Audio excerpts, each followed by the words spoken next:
Selamat datang kembali. Oke, kali ini kita langsung aja ya. Kita mau gali lebih dalam nih bagian penting dari materi yang Anda bagikan dari buku The Cold Start Problem.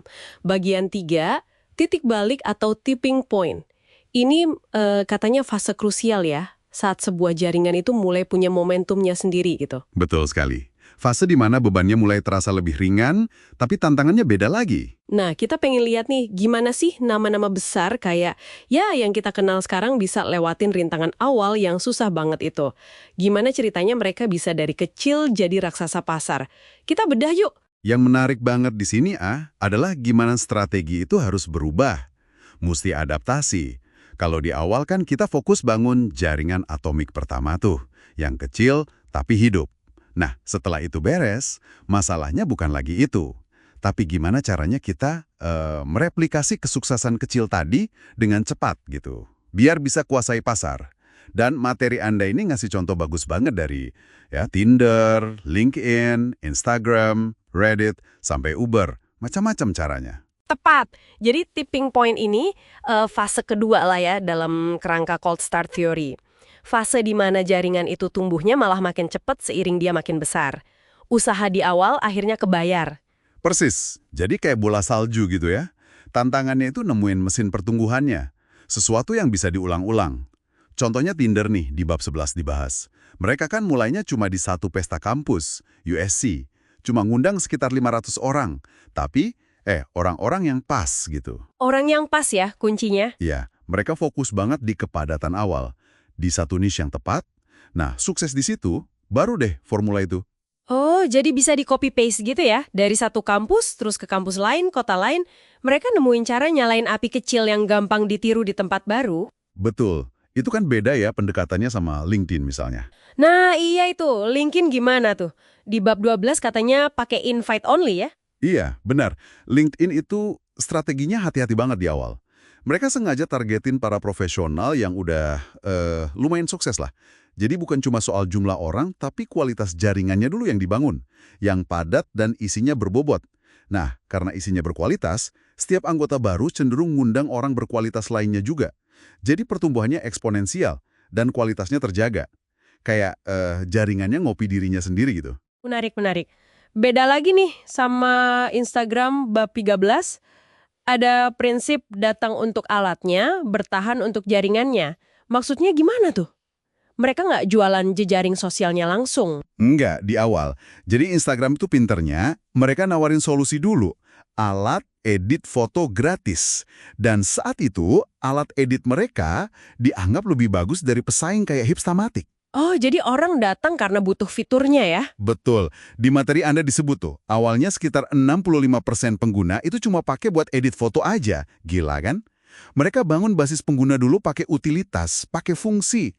Baru deh, setelah banyak yang pakai, efek jaringannya mulai kerasa. Orang jadi malas pindah karena udah banyak temennya di sana. Ini nunjukin pentingnya mecahin masalah nyata dulu buat pengguna. Cerdik banget ya strateginya. Tapi gimana kalau katakanlah produknya belum seoke itu atau jaringannya perlu dorongan lebih nih? Bab 14 kan bahas soal pakai insentif duit ya, membayar untuk peluncuran. Ini efektif emangnya? Bisa efektif banget buat ngejar masa kritis lebih cepat. Ini bukan hal baru sebenarnya. Contoh klasiknya kan kupon Coca-Cola zaman dulu buat narik orang coba. Nah, di era digital, contohnya Uber. Mereka di awal kasih jaminan pendapatan per jam buat pengemudi. Itu kan subsidi langsung ya buat bangun sisi supply-nya. Oh iya bener juga. Setelah pengemudinya cukup banyak, jaringannya udah jalan, baru mereka ganti ke model komisi biasa. Bahkan Bitcoin aja intinya kan pakai insentif ekonomi juga lewat hadiah mining itu. Untuk bangun jaringan dan keamanannya. Oke, jadi beli partisipasi awal itu sah-sah aja ya. Terus ada lagi nih istilah unik di bab 15, Flintstoning. Ini kayaknya kerja keras manual banget ya kedengarannya. Iya, persis kayak mobilnya Fred Flintstone yang didorong pakai kaki dari dalam. Ini tuh upaya manual yang seringkali nggak kelihatan sama pengguna buat bikin produk atau jaringan itu kelihatan lebih hidup di awal. Contoh paling terkenalnya ya pendiri Reddit, Steve Huffman sama Alexis Ohanian.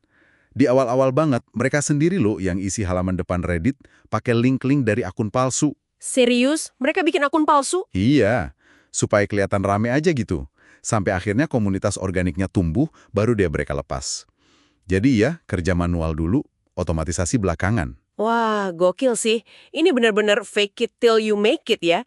Ini nyambung banget kayaknya ke bab 16, always be hustling. Semangat juang sama kreativitas yang nggak ada matinya.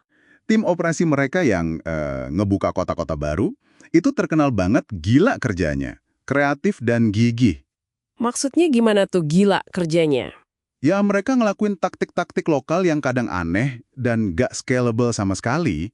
Misalnya, nurunin tim ke jalan buat bagi-bagi kode diskon di stasiun, di event lokal, apa aja dilakuin pokoknya. Buku ini bilang, justru kegilaan operasional ini yang jadi kunci cepetnya ekspansi Uber di awal. Karena tiap kota kan tantangannya beda-beda ya. Mereka benar-benar ya, do whatever it takes. Wow, oke. Jadi banyak banget ya jalannya buat nyampe tipping point ini. Banget. Jadi kalau kita rangkum nih ya, strateginya macem-macem banget. Ada yang fokus ke niche kayak Tinder, ada yang ngasih alat dulu kayak Instagram, ada yang pakai insentif duit kayak Uber, ada yang kerja manual, Flintstoning kayak Reddit, sampai hasil gila-gilaan di lapangan kayak tim Ops Uber. Tapi intinya sama, nemuan satu cara, satu formula yang efektif dan bisa diulang-ulang buat bangun jaringan baru. Dan kecepatannya makin lama makin tinggi. Tepat sekali. Jadi mencapai titik balik ini intinya nemuin formula pertumbuhan yang bisa direplikasi ya, bukan cuma soal satu gebrakan awal aja. Perjuangan di awal itu diubah jadi momentum yang susah dihentikan gitu. Nah, sebagai penutup nih, mungkin ada pertanyaan buat Anda renungkan juga. Setelah jaringan itu berhasil lewat tipping point, udah punya momentum sendiri, kira-kira tantangan barunya apa ya? Gimana caranya jaga momentum itu biar nggak malah jadi bumerang? Biar nggak hancur justru karena kesuksesannya sendiri? Wah, itu mungkin bisa kita obrolin lagi di lain waktu.